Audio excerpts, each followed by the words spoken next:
Good morning વિદ્યાર્થી મિત્રો।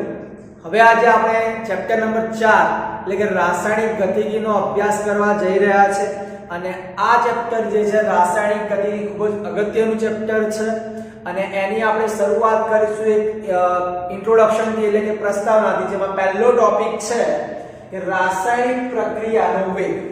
રાસાયણિક પ્રક્રિયાનો વેગ આ ટોપિક જે છે એ ટોપિકના આપણે સૂત્ર અને એના આલેખની ચર્ચા કરીશું કે રાસાયણિક પ્રક્રિયાનો વેગ કેવી રીતે નક્કી થાય છે। તો સૌપ્રથમ આપણે રાસાયણિક પ્રક્રિયાના વેગની વાત કરીએ બેટા, તો એમાં કેટલીક પ્રક્રિયાનો અભ્યાસ કરવાનો આવે કે રાસાયણિક પ્રક્રિયા બરાબર કેમિકલ રિએક્શન એનો વેગ નક્કી કરવાનો છે। વેગ એટલે કે ઝડપ, વન ટાઈપ ઓફ ઝડપ। તો અહીંયા આપણે આયનીય પ્રક્રિયાની વાત કરીએ, કેટલાક ઉદાહરણ દ્વારા સમજૂતી મેળવીએ પછી આગળ ચર્ચા કરીશું। તો કે આયનીય પ્રક્રિયાની વાત કરીએ તો કે આયનીય પ્રક્રિયા જે છે એ ઝડપી હોય છે। કેવી હોય છે? ઝડપી હોય છે। જેનું એક ઉદાહરણ તમને સમજાવું। સિલ્વર નાઇટ્રેટ અને NaCl ના જલીય દ્રાવણને ભેગા કરવામાં આવે। સિલ્વર નાઇટ્રેટ એટલે કે AgNO3 અને NaCl ના જલીય દ્રાવણને જો ભેગા કરવામાં આવે તો ઝડપથી સિલ્વર ક્લોરાઇડ નો ક્ષાર જે છે એ અવક્ષેપણ પામે છે। ઝડપથી શબ્દ સાંભળજો, ઝડપી પ્રક્રિયા છે તો કે ઝડપથી AgCl એટલે કે સિલ્વર ક્લોરાઇડ નો ક્ષાર જે છે એ અવક્ષેપણ પામે છે। ત્યારબાદ અમુક પ્રક્રિયા જે છે એ ધીમી હોય છે। અમુક પ્રક્રિયા કેવી હોય છે? ધીમી હોય છે, જે તમે બધા જાણો છો બરાબર। હવા અને ભેજ, ભેજ એટલે કે પાણીની બાષ્પ, તો કે હવા અને ભેજ લાગવાથી લોખંડને કાટ લાગવાની ક્રિયા, લોખંડને કે ઇમરજન્સીમાં કાટ નથી લાગી જતો, એને કાટ લાગતા, કાટ એટલે કે ક્ષારણ, એનું ક્ષારણ થતા સમય લાગે છે બેટા। તો કે હવા અને ભેજ જે છે એની હાજરીમાં લોખંડને કાટ લાગવાની પ્રક્રિયા, હવા અને ભેજ જે છે એની હાજરીમાં લોખંડને કાટ લાગવાની પ્રક્રિયા કેવી છે? ધીમી છે। ત્યારબાદ અમુક પ્રક્રિયાઓ જે છે એ ધીમી ગતિએ નહીં અને બહુ ફાસ્ટ ગતિએ પણ નહીં, એટલે કે મધ્યમ ગતિએ થતી હોય છે, જે આપણે ચેપ્ટર નંબર 14 માં અભ્યાસ કરીશું જૈવિક અણુઓમાં। ચેપ્ટર નંબર 14 જે છે આપણે જૈવિક અણુઓ એમાં ચર્ચા કરીશું। ખાંડનું વિક્રમણ અને સ્ટાર્ચનું જળ વિભાજન, આ બંને પ્રક્રિયા એવી છે કે જે ઝડપથી થતી નથી કે ધીમી પણ થતી નથી, મધ્યમ ગતિએ થાય છે। તો આવી જે પ્રક્રિયાઓ છે એ મધ્યમ ગતિએ થતી હોય છે। તો આ બધી જ ત્રણ પ્રક્રિયાની જે આપણે વાત કરી છે એમાં પ્રક્રિયાનો વેગ જુદો જુદો હોય છે। તો હવે પ્રક્રિયાનો વેગ એટલે કે ઝડપ કોને કહેવાય એની વાત કરીશું આપણે। તો કે રાસાયણિક પ્રક્રિયાનો જે વેગ છે જેને બીજા શબ્દોમાં આપણે કહીશું ઝડપ। રાસાયણિક પ્રક્રિયાનો વેગ એટલે કે પ્રક્રિયાનો વેગ અથવા તો પ્રક્રિયાની ઝડપ, પ્રક્રિયાનો વેગ અથવા તો પ્રક્રિયાની ઝડપ કોને કહેવાય? તો કે એકમ સમયમાં પ્રક્રિયક અથવા નિપજની સાંદ્રતામાં થતા ફેરફારને પ્રક્રિયાનો વેગ અથવા તો પ્રક્રિયાની ઝડપ કહે છે। કોઈ એકમ સમય, કોઈ નિશ્ચિત કરેલો એકમ સમય છે, તો કે એકમ સમયમાં પ્રક્રિયક જે છે, પ્રક્રિયક હંમેશા ડાબી બાજુ હોય, તમને તો હવે ખ્યાલ જ છે। તો કે પ્રક્રિયક જે છે એ હંમેશા ડાબી બાજુ હોય અને નિપજ જે છે હંમેશા જમણી બાજુ હોય છે। તો કે એકમ સમયમાં પ્રક્રિયક અથવા નિપજની સાંદ્રતામાં થતા ફેરફારને રાસાયણિક પ્રક્રિયાનો વેગ અથવા તો રાસાયણિક પ્રક્રિયાની ઝડપ કહે છે। એક વસ્તુ ફિટ કરી લેજો મગજમાં બેટા કે પ્રક્રિયકની સાંદ્રતામાં ઘટાડો જ થશે અને નિપજની સાંદ્રતામાં વધારો જ થશે। આ ચેપ્ટરમાં તમે આટલી વસ્તુ ધ્યાન રાખી લેજો કે કોઈ પણ પ્રક્રિયા હોય એ પ્રક્રિયકની સાંદ્રતામાં તમને ઘટાડો જોવા મળશે અને નિપજની સાંદ્રતામાં હંમેશા વધારો જોવા મળશે। તો તમને પ્રક્રિયાનો વેગ અથવા તો પ્રક્રિયાની ઝડપ જે છે એની વ્યાખ્યા વિશે ખ્યાલ આવી ગયો છે। એકમ સમયમાં પ્રક્રિયક અથવા તો નિપજની સાંદ્રતામાં થતા ફેરફારને રાસાયણિક પ્રક્રિયાનો વેગ કહે છે। આ પ્રક્રિયાના વેગને વધુ ચોક્કસ રીતે સમજવા માટે બીજા બે મુદ્દા લખેલા છે। રાસાયણિક પ્રક્રિયાનો જે વેગ છે એ પ્રક્રિયાના વેગને વધુ ચોક્કસ રીતે સમજવા માટે બીજા બે મુદ્દા લખેલા છે, પણ એના પહેલા એક મુદ્દો હમણાં જે મેં કીધો એ પ્રક્રિયક જે છે પ્રક્રિયકની સાંદ્રતામાં હંમેશા ઘટાડો થશે એટલે પ્રક્રિયકની સાંદ્રતામાં થતા ઘટાડાનો વેગ અને નિપજની સાંદ્રતામાં વધારો થશે તો કે નિપજની સાંદ્રતામાં થતા વધારાનો વેગ એ નક્કી કરવાનો હોય છે તો અહીંયા હવે ઉદાહરણ દ્વારા આપણે આખી થિયરીની ચર્ચા કરીશું રાસાયણિક પ્રક્રિયાનો વેગ કેવી રીતે શોધી શકાય તો કે અમે એક પ્રક્રિયાને ધ્યાનમાં લીધી છે અને આ જે કાલ્પનિક પ્રક્રિયાને ધ્યાનમાં લીધી છે કદ જે છે કદ અચળ છે સમજજો કોઈ એક પ્રક્રિયા ધ્યાનમાં લીધી છે r tends to p r એટલે રિએક્ટન્ટ રિએક્ટન્ટ એટલે પ્રક્રિયક અને p એટલે પ્રોડક્ટ પ્રોડક્ટ એટલે નિપજ r એટલે રિએક્ટન્ટ રિએક્ટન્ટ એટલે પ્રક્રિયક અને p એટલે પ્રોડક્ટ પ્રોડક્ટ એટલે નિપજ તો મેં એક પ્રક્રિયા ધ્યાનમાં લીધી છે r ટેન્ડ્સ ટુ p આ r ના છે 1 મોલ જે પ્રક્રિયક છે નિપજ પણ મળી મને 1 મોલ બરાબર જે p છે તો અહીંયા પ્રક્રિયકની સાંદ્રતામાં થતો ઘટાડાનો વેગ જે છે અને નિપજની સાંદ્રતામાં થતો વધારાનો વેગ છે એ પ્રક્રિયાનો વેગ જે છે વધુ ચોક્કસ રીતે નક્કી કરી શકાય છે એના માટેના મુદ્દા છે ત્યારબાદ જે આપણે પ્રક્રિયા લીધી છે ધ્યાનમાં જેમાં પ્રણાલીનું કદ કેવું હશે અચળ હશે એટલે r ટેન્ડ્સ ટુ p પ્રક્રિયકના મોલ કેટલા આ r પ્રક્રિયક છે પ્રક્રિયકના મોલ કેટલા એટલે 1 આ નિપજ મળી p p ના મોલ કેટલા 1 તો કે પ્રક્રિયકના મોલ 1 અને નિપજના મોલ 1 બરાબર હવે આ જે પ્રક્રિયા છે r ટેન્ડ્સ ટુ p એ કોઈ t1 સમયે કરવામાં આવે પ્રક્રિયા જે છે r ટેન્ડ્સ ટુ p એ પ્રક્રિયા r ટેન્ડ્સ ટુ p જે છે એ કોઈ t1 સમયે કરવામાં આવે તો પ્રક્રિયકની સાંદ્રતા r1 કહેવાય અને નિપજની સાંદ્રતા p1 કહેવાય છે ફરીથી રિપીટ કરું છું આ જે પ્રક્રિયા છે એ કોઈ એક t1 સમયે કરવામાં આવે તો પ્રક્રિયકની સાંદ્રતા r1 અને નિપજની સાંદ્રતા p1 દર્શાવાય છે તો અહીંયા લખી લેજો t1 સમયે પ્રક્રિયકની જે સાંદ્રતા છે એ r1 છે અને નિપજની જે સાંદ્રતા છે એ p1 છે હવે તમે એમ કહો છો સાહેબ સાંદ્રતા શબ્દ ક્યાં લખ્યો છે તો સાંદ્રતા શબ્દ નથી લખ્યો બેટા પણ સાંદ્રતા માટે તમે આ જે ચોરસ બોક્સ દર્શાવો છો આ ચોરસ બોક્સનો મતલબ અહીંયા સાંદ્રતા થાય છે સમજજો આ જે ચોરસ કૌંસ દર્શાવું છું ને આ ચોરસ કૌંસનો મતલબ શું થશે સાંદ્રતા થશે તો કે સાંદ્રતા ઓફ r1 સાંદ્રતા ઓફ p1 એટલે કે r1 ની સાંદ્રતા અને p1 ની સાંદ્રતા તો t1 સમયે પ્રક્રિયકની સાંદ્રતા r1 છે અને નિપજની સાંદ્રતા p1 છે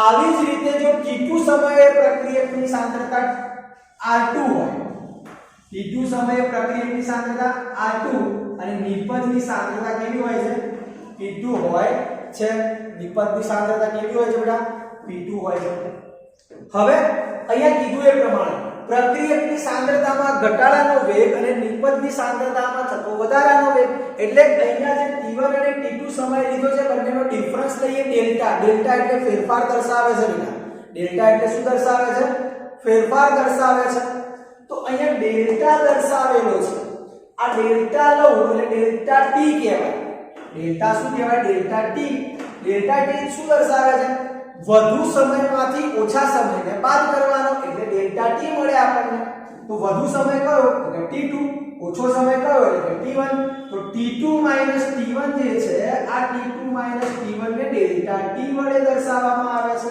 એટલે કે સમયમાં થતો ફેરફાર આવી જ રીતે પ્રક્રિયકની સાંદ્રતામાં થતો ફેરફાર લખવાનો છે એટલે પ્રક્રિયકની સાંદ્રતામાં થતો ફેરફાર લખીએ તો શું લખાશે ડેલ્ટા r ની સાંદ્રતા લખાશે તો કે ડેલ્ટા સાંદ્રતા ઓફ r ડેલ્ટા સાંદ્રતા ઓફ r તો પ્રક્રિયકની સાંદ્રતા જે છે એ પ્રક્રિયકની સાંદ્રતા r2 માંથી r1 ને બાદ કરવાના r2 માંથી કોને બાદ કરવાના r1 ને તો r2 સાંદ્રતા ઓફ r2 માઈનસ સાંદ્રતા ઓફ r1 બરાબર સાંદ્રતા ઓફ r2 માઈનસ સાંદ્રતા ઓફ r1 એટલે કે r2 માઈનસ r1 કહેવાય શું કહેવાય r2 માઈનસ r1 કહેવાય આવી જ રીતે નિપજની વાત કરીએ તો કે ડેલ્ટા p ની સાંદ્રતા તો કે p2 p1 વડે દર્શાવવામાં આવે છે એટલે p2 ની સાંદ્રતા માઈનસ p1 ની સાંદ્રતા p2 ની સાંદ્રતા માઈનસ p1 ની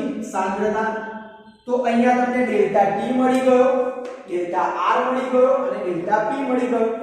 હવે અહીંયા આર ના અદ્રશ્ય થવાનો વેગ લખેલો છે. એટલે સિમ્પલ શબ્દોમાં કહું ને બેટા તો આર એટલે તમારો પ્રક્રિયક છે. તો કે પ્રક્રિયક જે છે એ પ્રક્રિયકના વેગમાં થતો ફેરફાર દર્શાવેલો છે. અદ્રશ્ય એટલે દૂર થવું, ધીમે ધીમે ગાયબ થવું. ગુજરાતી ભાષામાં વાત કરીએ તો અદ્રશ્ય એટલે કે ધીમે ધીમે ગાયબ થવું. તો આ r ના અદ્રશ્ય થવાનો વેગ, r જે છે પ્રક્રિયકની સાંદ્રતામાં શું થાય છે તો કે ઘટાડો થાય છે. પ્રક્રિયકની સાંદ્રતામાં શું થાય છે તો કે ઘટાડો થાય છે. પ્રક્રિયકની સાંદ્રતામાં ઘટાડો થાય છે એટલે કે r ની સાંદ્રતા જે છે એ ધીમે ધીમે અદ્રશ્ય થાય છે. તો એનો વેગ લખેલો છે. તો કે r ના અદ્રશ્ય થવાનો વેગ, પ્રક્રિયકની સાંદ્રતામાં ઘટાડો થાય એટલે માઈનસ વડે દર્શાવું છું. ધ્યાન આપજો. તો આ માઈનસ જે છે ને એ ઘટાડા માટેની નિશાની છે. મૂલ્ય માઈનસ નથી. આ માઈનસ શું દર્શાવે છે? r ના અદ્રશ્ય થવાનો વેગ જે છે જેમાં ઘટાડો થઈ રહ્યો છે એ માઈનસ ઘટાડો દર્શાવે છે. r ના અદ્રશ્ય થવાનો જે વેગ છે એ વેગ માઈનસ ડેલ્ટા r ની સાંદ્રતા ભાગ્યા ડેલ્ટા t. r ની સાંદ્રતા એટલે શું કહેવાય? ડેલ્ટા r એટલે શું કહેવાય? r2 r1 ની સાંદ્રતા. ડેલ્ટા t એટલે શું કહેવાય? t2 t1. તો તમને ખ્યાલ આવી ગયો. ડેલ્ટા r ની કિંમત શું છે? r2 r1 ની સાંદ્રતા. ડેલ્ટા t એટલે t2 t1. આવી જ રીતે p એટલે નિપજના દ્રશ્ય થવાનો વેગ, દ્રશ્ય એટલે કે નિપજની સાંદ્રતામાં વધારો થાય છે. નિપજની સાંદ્રતા વધે છે. સાંદ્રતા વધશે એટલે એને આપણે પ્લસ વડે દર્શાવીશું. બરાબર. તો અહીંયા p ના દ્રશ્ય થવાનો વેગ એટલે કે પ્લસ વડે દર્શાવ્યા છે. p એટલે પ્રોડક્ટ એટલે નિપજની સાંદ્રતા. તો delta p upon delta t. Delta p એટલે શું કહીશું તો કે p2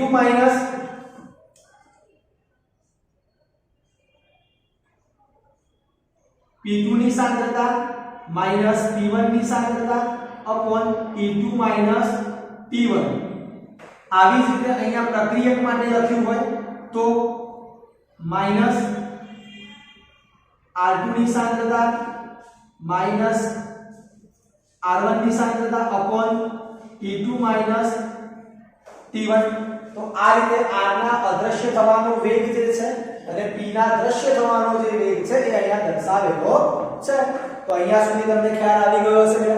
ત્યારબાદ આ જે વેગ શોધ્યો છે આપણે, સરેરાશ વેગ, આ પ્રક્રિયાનો સરેરાશ જે વેગ છે આ સરેરાશ વેગ પ્રક્રિયકો અથવા નિપજોની સાંદ્રતાના ફેરફાર અને તેના માટે એટલે ફેરફાર થવા માટે લીધેલા સમય પર આધારિત છે.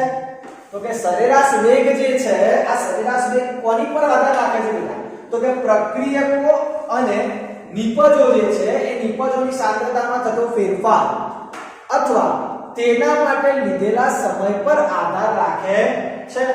હવે આપણે જે આ આખી થિયરી સમજ્યા છે એને આલેખ દ્વારા સમજીશું એટલે વધારે ખ્યાલ આવી જશે.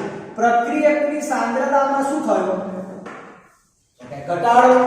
પ્રક્રિયકની સાંદ્રતામાં શું થયું કે ઘટાડો. તો અહીંયા મેં પ્રક્રિયકની સાંદ્રતા વિરુદ્ધ સમયનો આલેખ દોર્યો છે. પ્રક્રિયકની સાંદ્રતા વિરુદ્ધ સમયનો આલેખ દોર્યો છે. તો આ પ્રક્રિયકની સાંદ્રતા વિરુદ્ધ સમયનો આલેખ દોર્યો છે. પ્રક્રિયકની સાંદ્રતામાં થાય છે ઘટાડો. પ્રક્રિયકની સાંદ્રતામાં શું થાય છે? ઘટાડો થાય છે. ઘટાડો થાય છે ગ્રાફ જુઓ બેટા, મેં ગ્રાફ નીચેની તરફ લાવ્યો છું.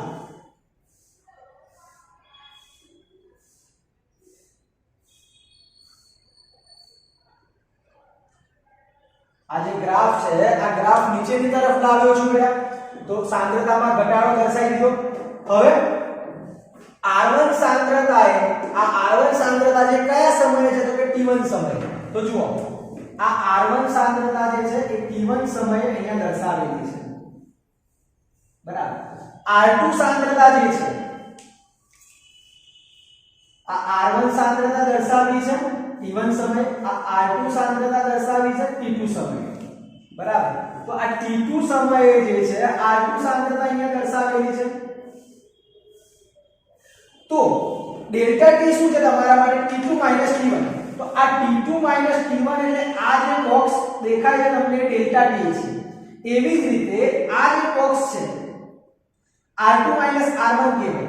R2 R1 કહેવાય એટલે આ જે બોક્સ છે આ બોક્સ દર્શાવે છે ડેલ્ટા R. શું દર્શાવે છે? ડેલ્ટા R એટલે કે પ્રક્રિયકની સાંદ્રતામાં થતો ફેરફાર. તો આ જે બોક્સ છે એ ડેલ્ટા R ની સાંદ્રતા છે, આ જે બોક્સ છે ડેલ્ટા T છે. તો તમને આ જે ઢાળ મળ્યો છે અહીંયા આ જે બોક્સ દેખાય છે અહીંયાથી તમને સરેરાશ વેગ મળે પ્રક્રિયાનો R એવરેજ એટલે એવરેજ, R એટલે રેટ, પ્રક્રિયાનો રિએક્શન રેટ કહેવાય. બરાબર, રિએક્શન રેટ. તો કે R એવરેજ જે મળ્યો આ R એવરેજ પ્રક્રિયકની સાંદ્રતામાં ઘટાડો થાય છે એટલે માઈનસ દર્શાવ્યું છે. બરાબર, સાંદ્રતામાં ઘટાડો થયો એટલે ડેલ્ટા R ની સાંદ્રતા ભાગ્યા ડેલ્ટા T, ડેલ્ટા R ની સાંદ્રતા ભાગ્યા ડેલ્ટા T એટલે આ કિંમત મૂકવાની આવે બેટા તમારે. તો પ્રક્રિયાનો સરેરાશ વેગ મળી ગયો. પ્રક્રિયાનો શું મળી ગયો? સરેરાશ વેગ.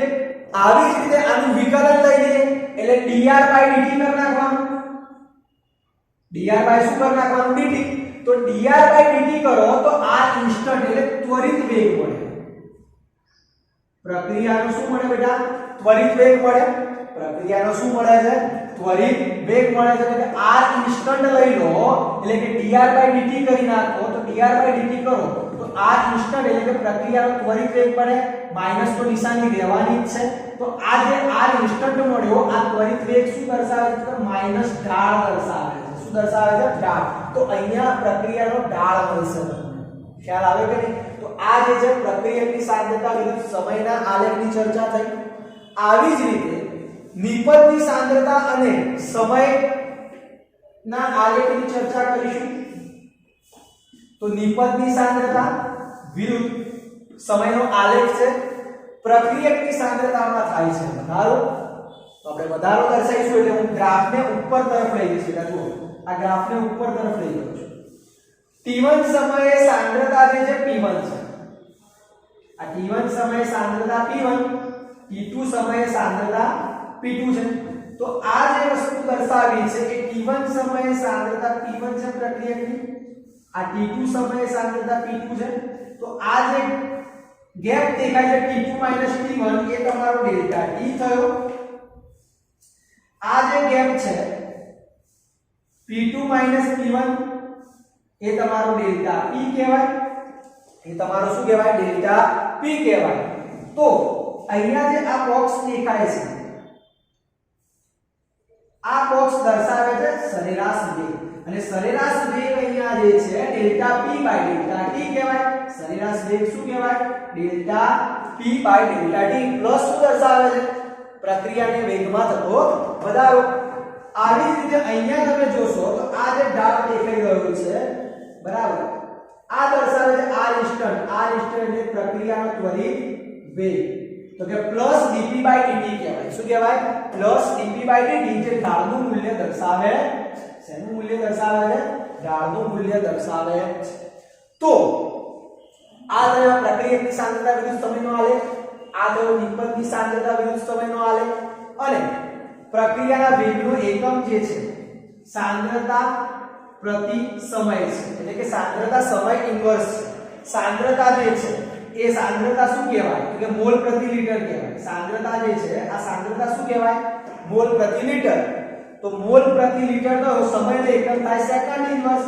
તો પ્રક્રિયાનો વેગનો એકમ જે છે mall litre inverse into second inverse મળે છે. પ્રક્રિયાના વેગનો એકમ કયો મળે છે?